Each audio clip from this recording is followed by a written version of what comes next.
Coming up on this episode of The Sweeper, Croatia and Austria enjoy three-way title races, Al-Hilal sort of win the Mauritanian League, and two billionaire-backed sides battle for CAF Champions League supremacy.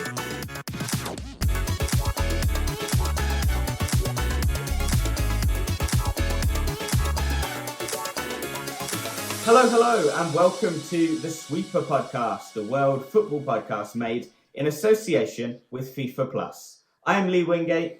And I'm Paul Watson. And today, for the first time, this is hopefully a video podcast if everything's gone well. You can still listen to the audio version just as you usually would, but today there is a full video-length format available on Spotify, Apple, YouTube, and wherever you get your podcasts. So please let us know what you think in the comments. This is an exciting development, isn't it, Paul? Tell us about the football background you've crafted for the viewers. Well, it's a very sweeper-based one. I think we've basically talked about all these stories at some point. We've got Thimphu City from Bhutan. We've got Niue. We've got Koshrai. We've got the AC Montgomery shirt sponsored by the Sweeper. And Musanze FC away shirt from Rwanda. Yeah, I've got the home one of Musanze up there, the red one. I felt San Marino was obligatory for a first Sweeper video pod. And Croatia on the side there because Croatia is a key component of our part one today. And then on the bottom, Mongolia, Marshall Islands, and in the middle, also Koshrai. So we've got one overlap there. It's a good lineup. And I like the fact we can pick our six each week. It's like picking your team, isn't it? Yeah. Who's got the strongest starting lineup, Paul?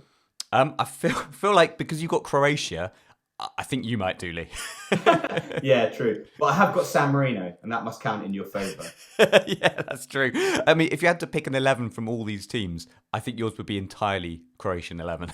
Yeah, I think you're probably right. And on that note, shall we dive straight into our main topics for part one? Because Croatia and Austria are centre stage. We've got two three-way title races on the final day. That's not something you often have in European football. Which one should we do first out of those, Croatia or Austria? I think we should start in Austria, Lee, because you were quite literally in the middle of it all. Yeah, so I was. What we decided to do, because the title could be won in two different stadia, we sent producer Tom, who also co-hosts the other Bundesliga podcast with me, to Graz, where the title was likely to be won, and I went to the Austria-Vienna game. So the three teams that were gunning for the title on the final day were Sturm Graz, the reigning champions, Wolfsberger AC, who are kind of a provincial club that won the cup for the first time this year, and Austria-Vienna.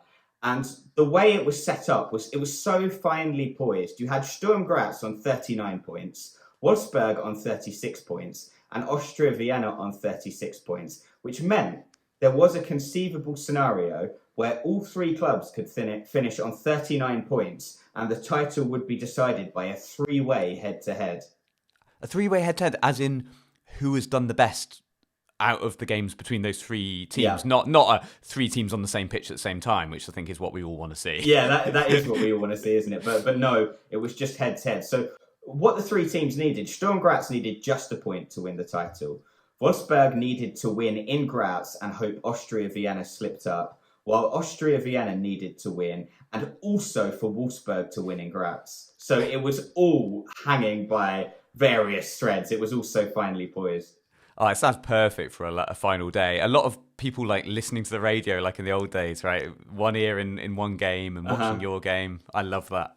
Yeah, well, we kind of tried to do something similar. So what me and Tom tried to do is to record all the key moments. And now we're going to try and play a little audio compilation for the viewers, a video compilation of Tom and I and our live reactions from the two games on Sunday. So this is going to be the start of our audio compilation. It's the final day of the Bundesliga season. I'm here in Graz, where Sturm or Wolfsberg could win the Bundesliga today. And I'm in Favoriten, where Austria-Vienna can also win the Bundesliga today. Here in Graz, it's Sturm who have the simplest situation in the title race. A point for the home team Sturm Graz is enough for them to defend their title. But VRC must win and hope for Austria to slip up if Wolfsberg are to win the title.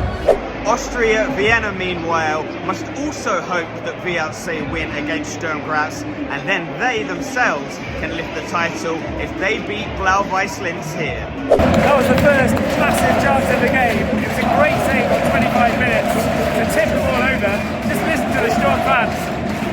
Still 0-0 here. Wolfsburg need to win it. They've been pushed back so far though. Sturm looking more likely. Penalty to Austria. And it's a goal, 1-0 to Austria. Dominic Fitz has put Austria Vienna 1-0 up, but they still need help from Wolfsburg. They're not done yet. The first goal in Graz, and it's gone to Sturm just before the break. Wir feiern unsere Torschützen, unsere Rückennummer 15, William!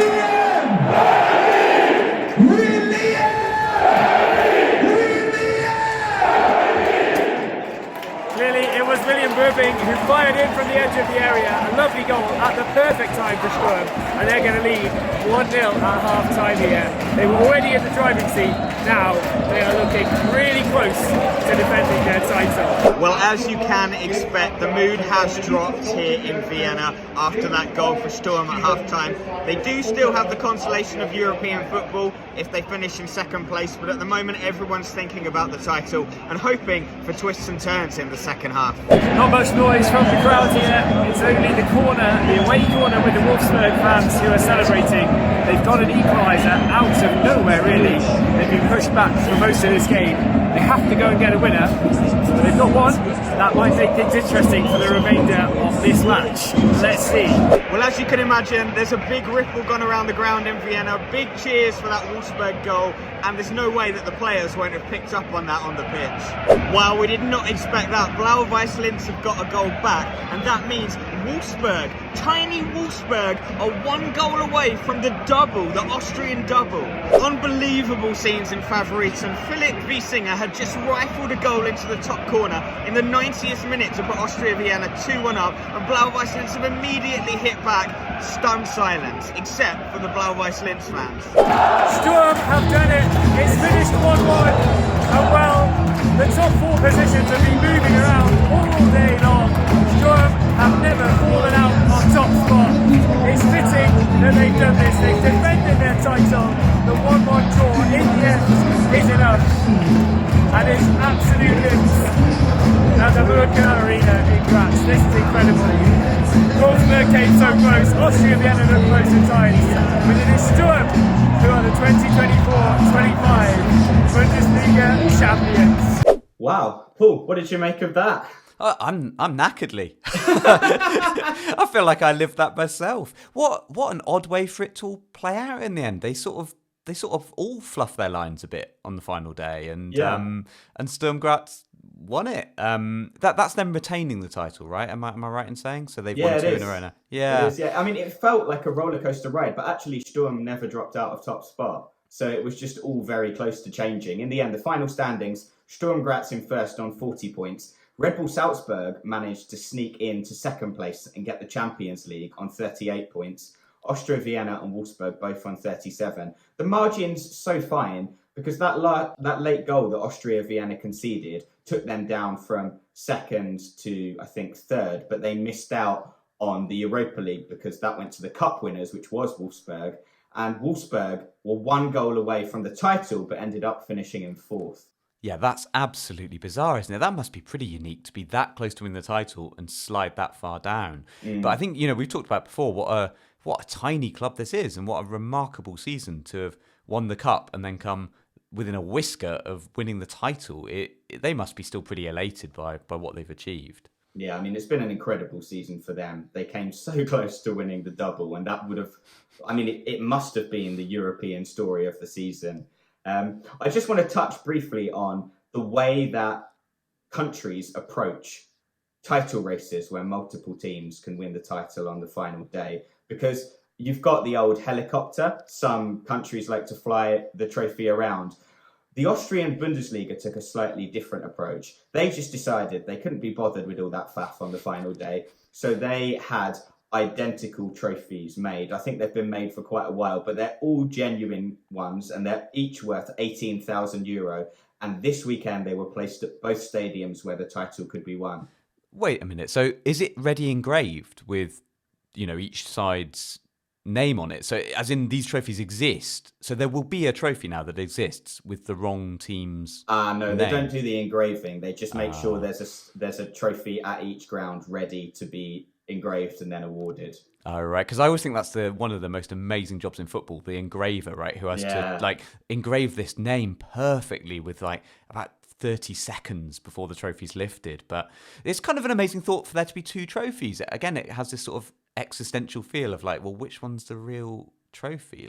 Yeah. Actually, the Austrian Bundesliga told us in an email that there were actually three trophies. So I don't know what kind of scenario. I suppose if two of the title rivals hadn't been playing against each other on this final day, that would have been necessary. Yeah, they would have had to have one waiting for each team. Because it's interesting you say that about how they get it to the stadium. It's quite an interesting logistical puzzle, isn't it? Because you don't actually know where that trophy's headed, but it has to be there very, very quickly. Otherwise, it gets pretty awkward. And I think this is the perfect moment to move us on to the Croatian title race, actually. Because did you hear what the original plan was for the Croatian Top Flight League trophy? Yeah, I think I did. Wasn't it that they were going to park at a distance where they reckoned they could reach each of the potential winners? Was it that? They found a sort of central location where they were we're just going to wait by the side of the motorway. Yeah. So the plan essentially was you can tell that Croatia hasn't had a title race that's gone to the final day for 20 years, because the plan was for the Croatian FA President, Marijan Kustic, to wait on the motorway interchange with the trophy and be driven as fast as allowed to the winning club's match. But the problem that this created was that they would have needed 2 hours to drive the 267 kilometers to Šibenik in the south of Croatia in the event of a Hajduk Split victory. And so they then made the decision to take helicopter instead, with a maximum flight time of 1 hour. It's absolutely brilliant. As you say, you can see that in this league, they've just been easy. It's been easy enough for them to just be in Zagreb the whole time, right? This title's been there for so long that they obviously forgot how ridiculous that sounds. But it did. It did go right to the bitter end, didn't it, this title race? It's been a brilliant title race all season to follow this one. And it's had so many swings in either direction. And what a great end to the season it was. Yeah, the scenario going into the final day was that Dinamo could win it, Rijeka could win it, and Hajduk could win it. And Dinamo and Rijeka both went into the final day on 62 points. Dinamo had a +1 better goal difference, so they were ahead of Rijeka in the table heading into the final day. But here's where it gets interesting, because we've talked about different ways that clubs are separated in the event they finish a league season level on points. Well, in Croatia, it's goal difference, Paul, until the final day, when it changes to head for places 1 to 4 and 9 to 10. So what they are doing there is essentially trying to determine the European places and the relegation spots by head-to-head, while 5 to 8 remain on goal difference. Which is, I find that really confusing, to be totally honest. But had it been goal difference, they had the same goal difference anyway, did they not? Rijeka and Dinamo Zagreb. So it was moot in the end, right? Because they both had the same goal difference. So would it have gone to goals scored? In which case, Dinamo had many, many more. Yeah. But it never was going to, as we know, on the final day. But I do find it interesting how different countries have different ways they decide it. So as a World Football podcast, we're always having to check, actually, is this title race dead and buried, or in fact, is it completely open? And this was a really interesting one. Yeah, whenever I'm investigating a league format, I'm just thinking at least it's not Moldova. That's usually how I approach this. But yeah, what this could have led to is a really bizarre situation, because Rijeka started the day behind Dinamo on goal difference. They could have both lost by the same scoreline, and Rijeka could have leapfrogged Dinamo in the table, because then it would have gone to head. Yeah, that's bizarre. mad, isn't it? I don't remember a scenario like that where that's ever happened. What an odd situation that is. And yeah, as we said, this was sort of the end. This was like the opposite of the Austrian title race, in that all three of them did actually win on the final day. So slightly different atmosphere, I imagine, amongst the fans of each club, where when your team's winning, you almost kind of expect maybe you've done it, and actually no, like it was just Rijeka basically getting a fairly routine win in the end that did it. But yeah, I mean, they didn't even struggle, I don't think, did they? They were ahead quite early, and in a way, it was actually quite a dead day, but it felt very exciting. Yeah, I mean, it must have been easier for the helicopter. Yeah. They could have probably driven, couldn't they, in the end? They actually could have driven. Because when they went a goal up after about 12 minutes and they never conceded. So, yeah, basically they could have just done that. But I guess it would have been an enormous statement of trust in Rijeka to just get on the way there because they were a goal up after 12 minutes, wouldn't it? Yeah. In the end, great scenes in Rijeka. They won only the second title ever, their first since 2017, ended 7 years of Dinamo dominance. As good as the scenes were in Rijeka, they did not take it too well elsewhere. The Torcida fan group, that's Europe's oldest ultra group, fans of Hajduk Split, threw chairs onto the pitch and some pretty unpleasant scenes. But I think they'll feel majorly disappointed, won't they? Because the title was largely in their grasp in the early stages, and even midway through the season, they were in a dominant position, weren't they? Yeah, and Hajduk had this disastrous run. They went on just when you couldn't go on a bad run, they went on a really bad run. They were losing games they shouldn't lose, and they'll definitely look at this as a title they threw away. And when you look at the size and the weight of expectation at that club, and the fact they've not won a title now for like decades, isn't it? That one's going to really, really hurt them. I think they'll look back at this one as the one that got away. Let's reflect on some of the other title race headlines then. Belgium, Montenegro and Romania. We might not have time for all of them, but which one do you want to do first, Paul? Belgium, Montenegro or Romania? I feel like we can't skip Belgium, Lee, because we've talked about Belgium before, and it's just such a major story. This, I think we kind of have to celebrate our new champions in Belgium. Yeah, I agree. Union Saint Gilloise, the Brussels-based club that gained promotion back in 2021, have won their first title in 90 years. Their first title since 1935. They were a major powerhouse of Belgian football in the first half of the century, but they have obviously had a very, very long drought. Since promotion in 2021, they have come agonisingly close to winning the title almost every season with some final day heartbreaks, but it was not to be this time. They won and they managed to hold off the challenge of Club Brugge and win that elusive title. Yeah, and it's a very emotional scenes. I think if you've seen the final whistle scenes, it's genuinely quite an emotional thing to watch, just how much this meant. And yeah, like obviously the sweeper were very neutral, but we love to see a team getting a long-awaited title. I think I'm right in saying they won the cup last year, right? The Belgian Cup. So, it's not been a completely sort of fruitless spell, but I think this means so much more. And this is, a huge moment for them. Someone commented on our Twitter yesterday and said, is this the longest drought between two top-flight league titles? And they mentioned Blackburn having been at 81 years, because Blackburn won it in 1995 and 1914.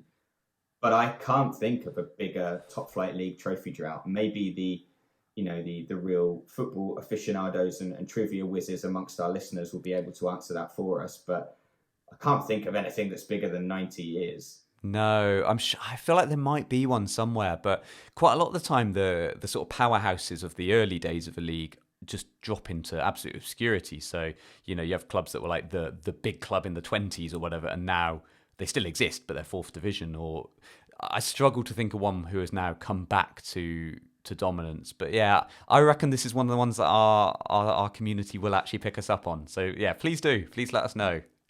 Worth reflecting on the early days of Union Saint Gilloise, by the way, because they are known locally as Union 60 or 60 in French, because between 1933 and their last title win in 1935, they put together a 60-game unbeaten streak, which is a top-flight record in Belgian football that still exists today. And one of their most iconic players, Gustav Vanderstappen, was reportedly so good that opponents accused him of witchcraft. Right. I mean, that is unusual, isn't it? Yeah. Right. I mean, that's just, I've never heard that. Never heard that before. Player being accused of witchcraft, just basically saying, look, you're too good. Yeah. It's cheating. That doesn't happen now, does it? People don't say, oh, Messi's a witch. No. People, must have just been back in the olden days. That said, Lee, I think we could probably get like huge amounts of hits on YouTube if we put that video out. Messy as a wish. Montenegro or Romania? We'll do one of the two. I think we need to talk about Montenegro because we really haven't very often, have we, on this podcast? I think we have a couple of times with Monabar in their European entry last year, was it? But we don't talk about Montenegro much, so let's put that right. Yes, let's. The Montenegrin season, Paul, is both simultaneously over and not over. Did you follow the headlines on the final day? No, it's Schrodinger's season, is it, Lee?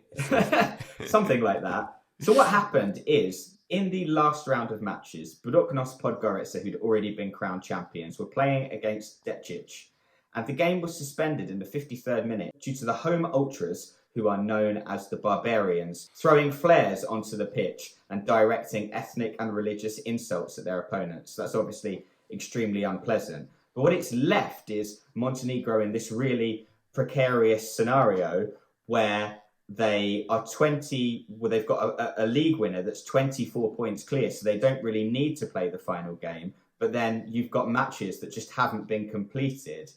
So I wonder what's going to happen here. Either, I guess, they will award the result, presumably as a win to Decic, or they will get those last 37 minutes replayed. But I can't imagine that.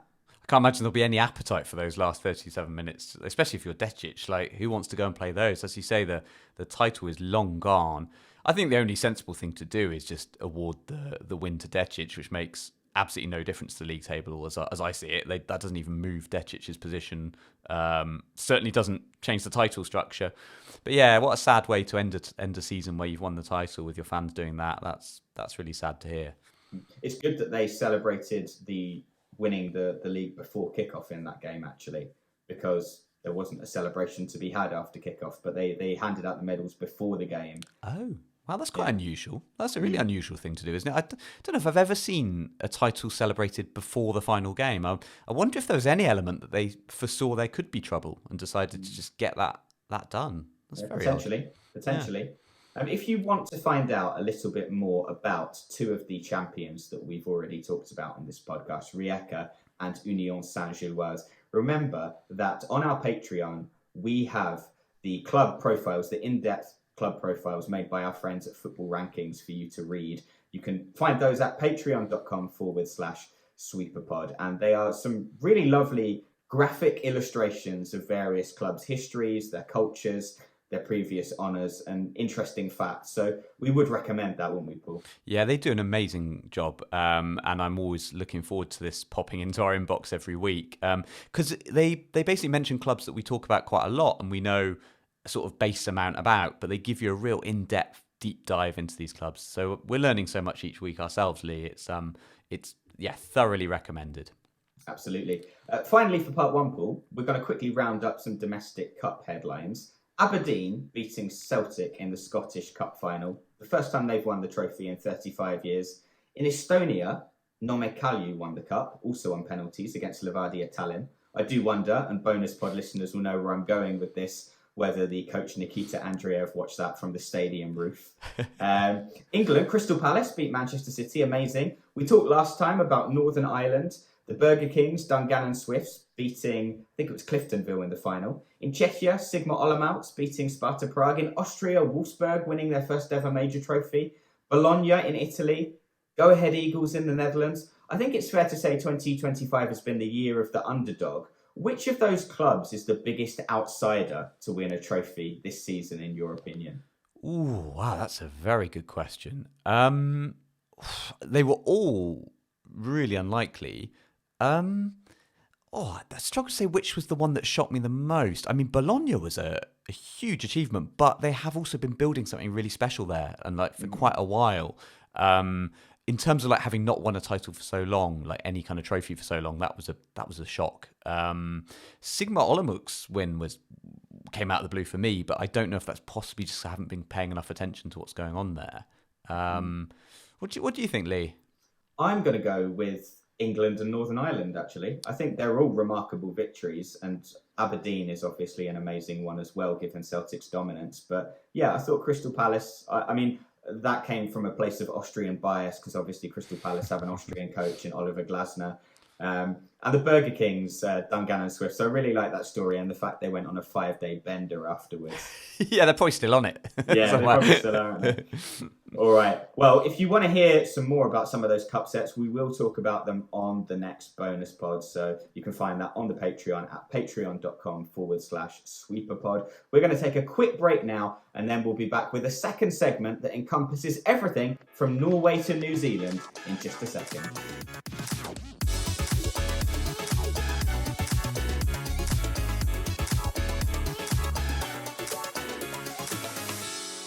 Welcome back to part 2 of The Sweeper as we round up the rest of our stories from Europe, plus some amazing tales from Africa, Asia and Oceania too. We've got 4 segments, Paul. African affluence, Middle East minorities, nomadic nearly men and Scandinavian silliness. Which one do you want to start with?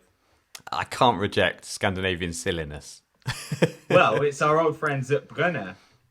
Oh, fantastic. What have they been getting up to this time? You know, the Man of the Match awards, which have been getting steadily sillier. So there was a tray of eggs, wasn't there, and a live lamb as well. Well, they've got a new one now, a pallet of firewood. Duarte Moreira was awarded a pallet of firewood for his performance in the recent 4-3 win over Fredrikstad. That's brilliant, isn't it? I think, isn't the idea that because they're a rural club, like they're trying to celebrate their rural heritage with like authentically, you know, things of the region. So I think it's very cool. I like it a lot. Do you want to know how they delivered said pallet of wood? On donkey? No, not on a donkey, sadly. But think, what have we talked about for Brunner before?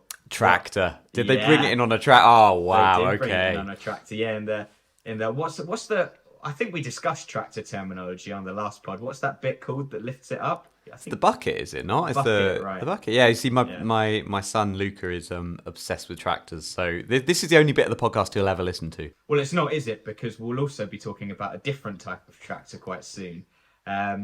But they delivered the pallet of wood in tractors. Tractors are, of course, allowed to park by the side of the pitch, between 7 or 10 of them, depending on space. And fans can actually watch the game live from a tractor. We covered that story back in October. Also, staying with Brunner, one of their players, Sano Bojadzic, scored recently in a 2-0 victory over Stromgudset. And according to the Twitter account, UEFA Obscura, that means that he has now scored in the 7th, 5th, 4th, 3rd, 2nd and 1st divisions of Norway. Wow. Yeah, that's very unusual, isn't it, for a player to score all the way up? Yeah, except for the 6th tier. And I just feel that he's got to go back and do that now. He really does, doesn't he? Even if he really hates it. Can you imagine as well? Because he'll be doing it sort of at the end of his career. So it might take him ages to score. It'd be a really grim way to finish your career. Yeah. But that's quite an achievement. I can't think of too many players that would have done something like that. It reminded me of the story we covered in Austria a while back about Gorazde Ake winning the top 8 divisions of Austria because they went bankrupt and then came all the way back up and won every single division. But scoring in almost every single division. I don't know anyone who's done that. It's impressive. I remember we did a story about Alessandro Gabrieloni at Como in Italy. And he had scored in every division from Serie D up to Serie A. So that's pretty good. But this is even more. Like this is taking it to an extreme. It is, yeah. Over in Sweden, the smallest club in the league by far is topping the Allsvenskan table, Mjällby AIF. They come from a small fishing village called Hellevik, which has a population of 1,480.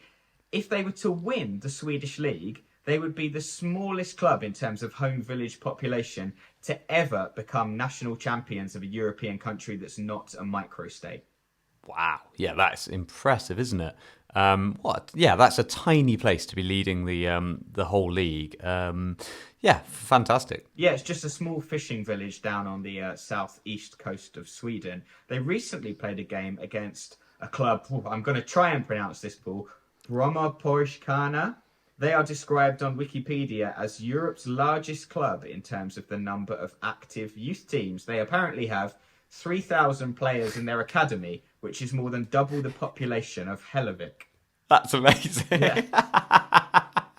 Yeah, so there are more players in their club than people in the city of the other team. That is a rarity. Yeah. At the moment, at the time of recording, which is Monday the 26th of May, they are top of the Allsvenskan with a game in hand. They're playing against Norrköping tonight. Obviously, this is a summer league, so it's still very much in the early stages of the season.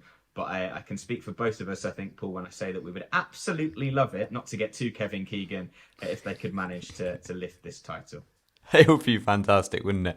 I suppose they wouldn't be allowed to play European football at home, probably, which would be really sad. I'd like to see football in their little town. But yeah, that is a phenomenal start to the season. Yeah, we want to see them get into the Champions League, and for someone like PSV or Juventus to have to play in a little Swedish fishing village, that would really make my day. What do you want to go to next then? We've got African affluence, nomadic nearly men, or Middle East minorities. Should we do some African affluence? Let's change the temperature completely here. Yeah, why not? Let's talk about the CAF Champions League final.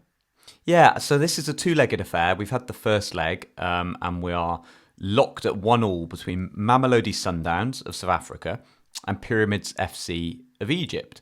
And what's interesting about this final is it's being dubbed the first billionaire-backed final of a CAF Champions League, because for the first time you have two massive entities as clubs that are sort of just one person's fiefdom to some degree. That's quite unusual in Africa, I think. Yeah, I mean, I think we've talked a little bit about Pyramids FC. Perhaps you can give us a bit of background again. But Mamelodi Sundowns, I did not know that they were owned by a billionaire. Well, Mamelodi Sundowns are almost the weirdest of all, because Mamelodi Sundowns, their president is Patrice Motsepe, who you probably recognise the name, as well as being one of Africa's richest men. He's actually the president of CAF. So this is a really unique situation, right? He is the president of the Continental Association.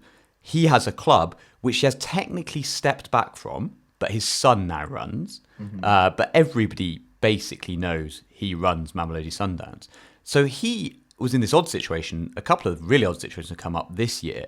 One of which was, as the president of CAF, his organisation had to fine Mamelodi Sundowns, which was effectively his own club, for a breach of crowd control during a match. There was a sort of fracas between fans of two clubs, and he had to fine his own club $100,000. The other weird thing is he's actually been quite instrumental in the design of the trophy, this CAF Champions League trophy. He personally, Motsepe, has been apparently phoning the designer at 1 a.m. with ideas for what it should look like. Nightmare client, right? Yeah, right, exactly. I did think, imagine the eye rolling that took place. Like, it was being framed as like, look at his passion. But I bet for the designer, it was like, oh man, I got to answer this. Yeah. But it's a really odd situation that you have. I mean, it's the equivalent to some degree of Gianni Infantino having a club, or maybe not him, but Ceferin in UEFA. It's like the president of a continental association effectively owns a club, and Sundowns have become the dominant force in South Africa. You know, they are now starting to be quite disliked, I think, within South Africa, because they're so dominant that it's gone from being possibly a positive thing for South African football to have such a powerful club to possibly quite negative, really, that you have this dominant side that have won every tournament there, every league since 2016. So that's, on one hand, you have Mamelodi Sundowns, you know, big figure in charge, pretty unpopular domestically. On the other side, you've got Pyramids FC, who are even more that way. They are widely despised in Egypt because they're effectively seen as a fake club. I don't know if you remember, Lee, we've spoken about Pyramids before, but they're completely unlike any other Egyptian club in the way that they were created.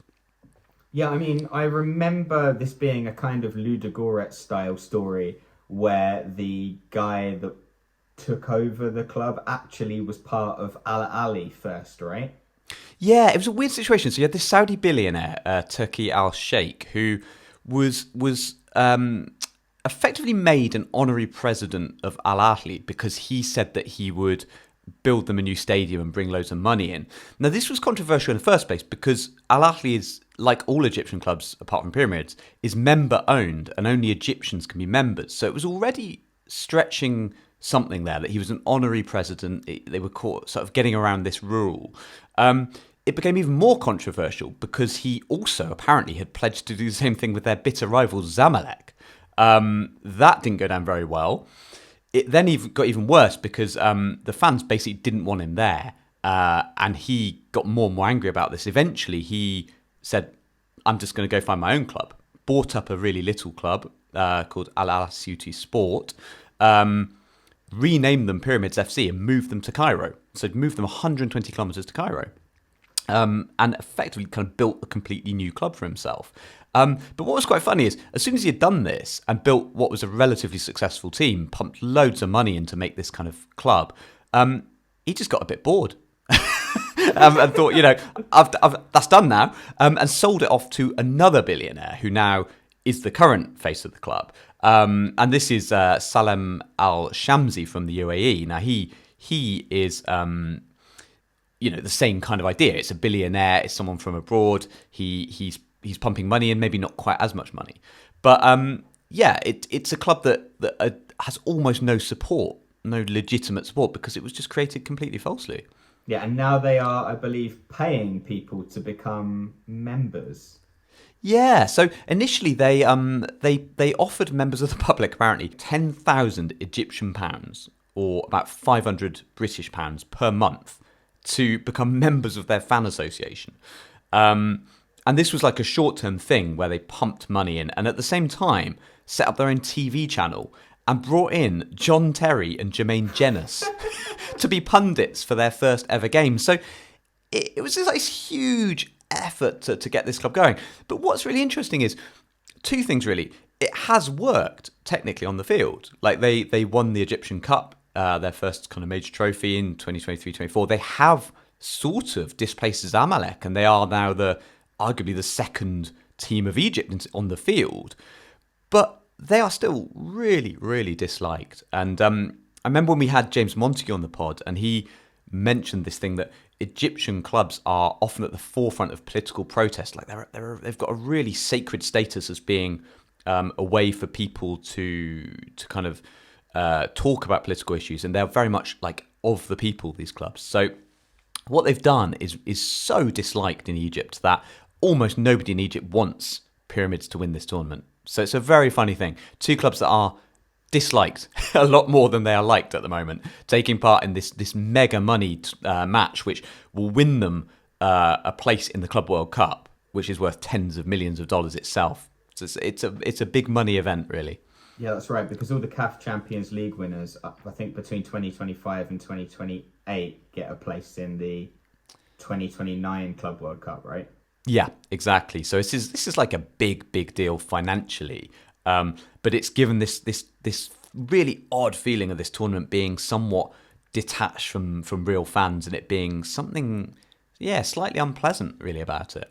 What is quite interesting is I think that Pyramids have finished runners-up in the Egyptian League for the past 3 seasons to Al-Ahly, and they were actually ahead for most of this season, but now they've fallen behind at the decisive phase. I don't know whether that's because they've got one eye, of course, on the CAF Champions League final, but they can't seem to quite get over the line domestically.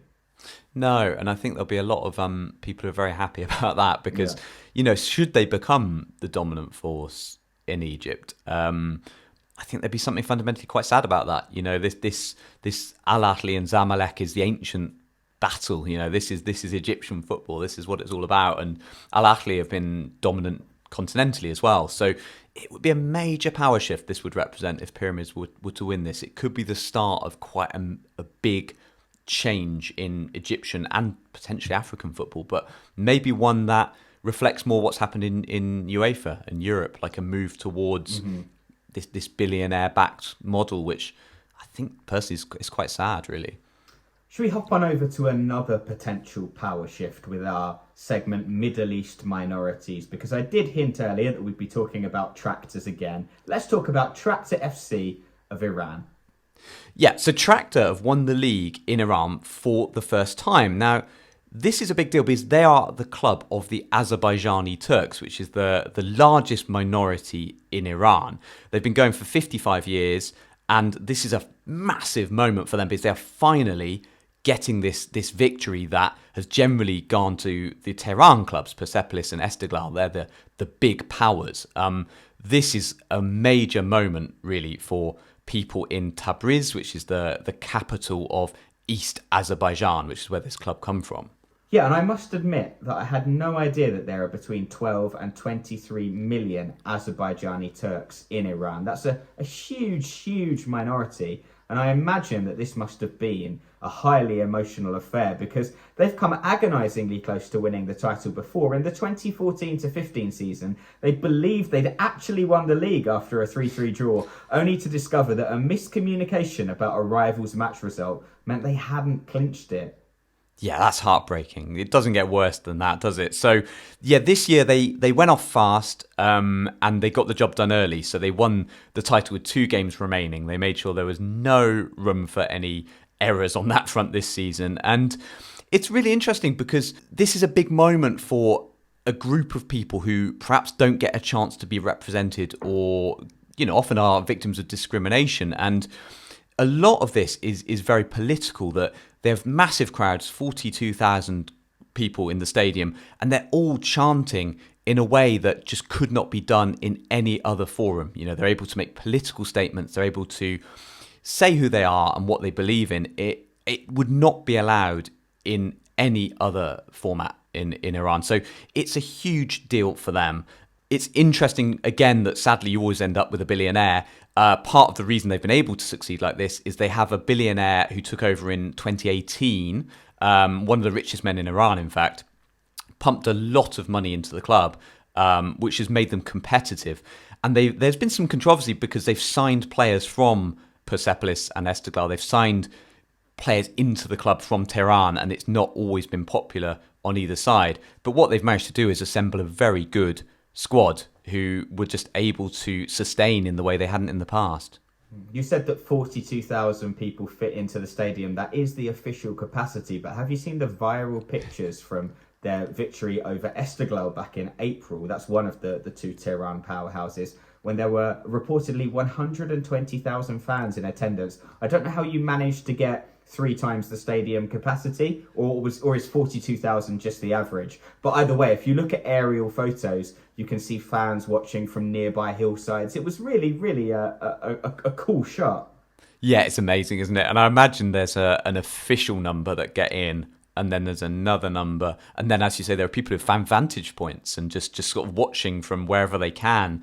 And again, it adds to this real feeling of like what this means to this community in East Azerbaijan province. And it's interesting because now the question will be, can they maintain this? Can they keep footballing power away from Tehran, where it's traditionally been? And they've got something to build on now, which is great.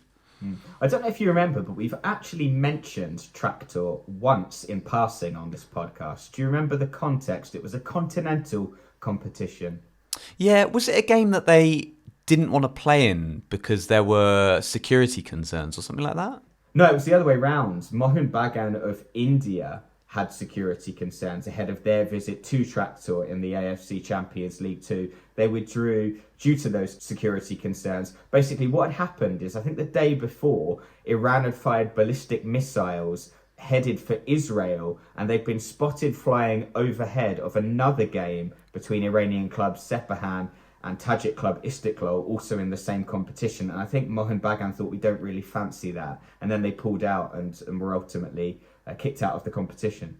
Yeah, I do remember that now. Yeah, I remember the mention of the team. And yeah, I mean, it again just highlights how much in that region, how much volatility there is and how much is going on, and how football and politics and football and the rest of the world, it's always mixed, right? So everything that happens in football here, in any part of the world, but certainly in Iran, there is a political edge to it. And this is a really big deal, what's just happened.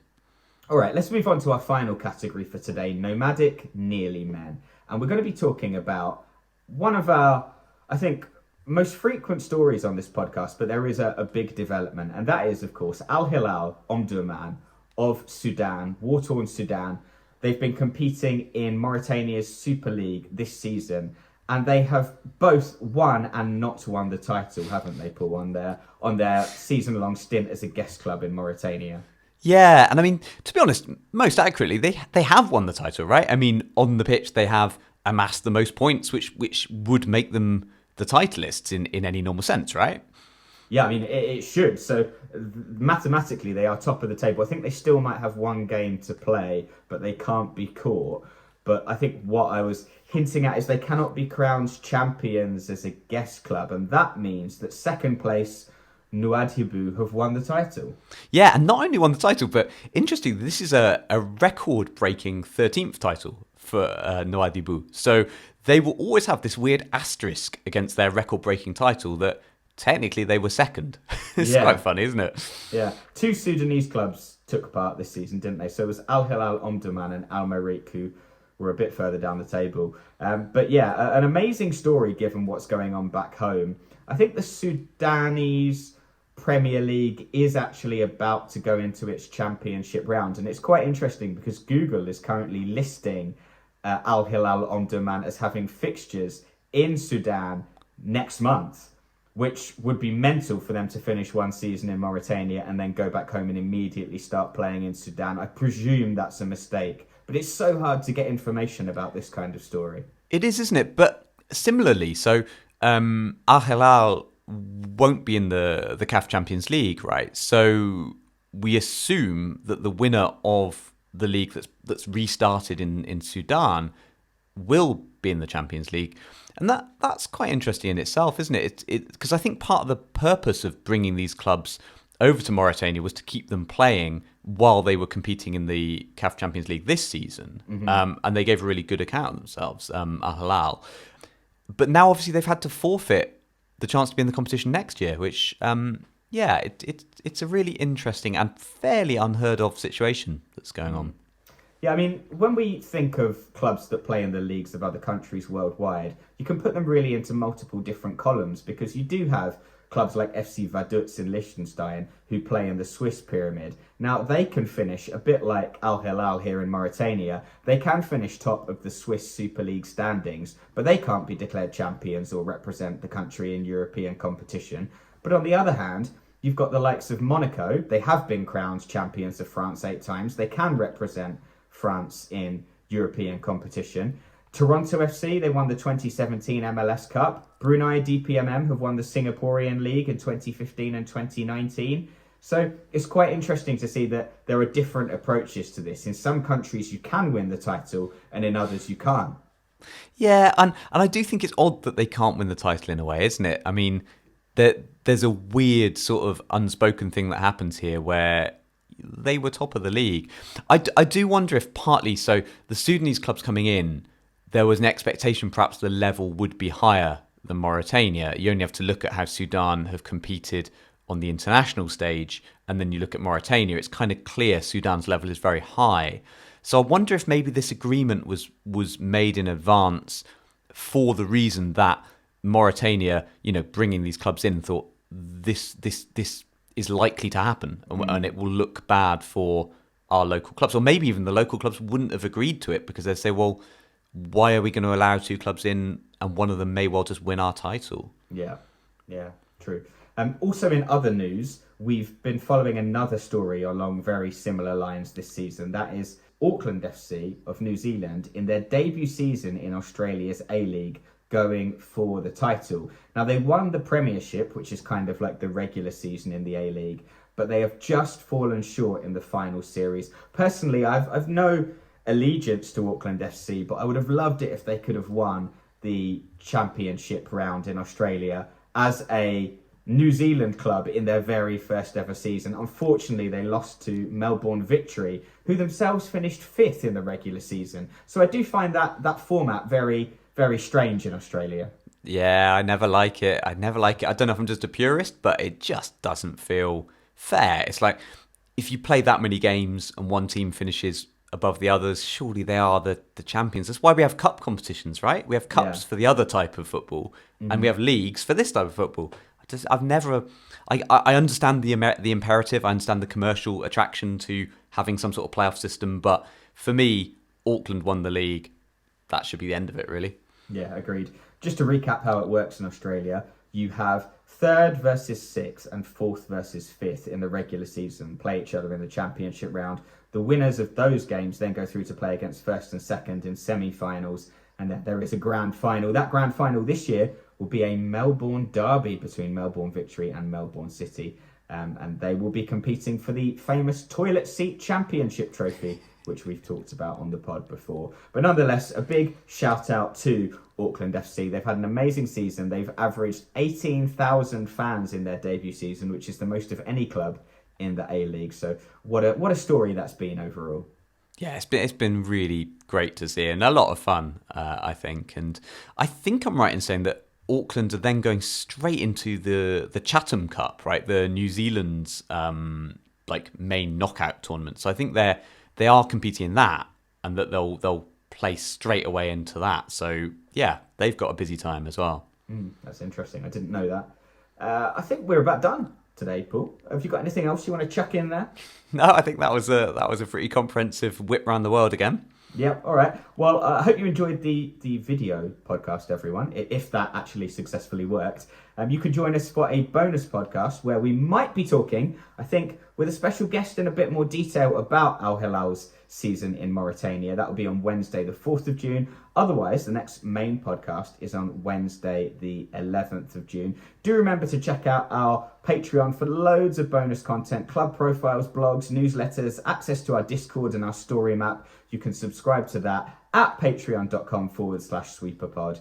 And otherwise, yeah, we'll see you for another pod in a couple of weeks' time.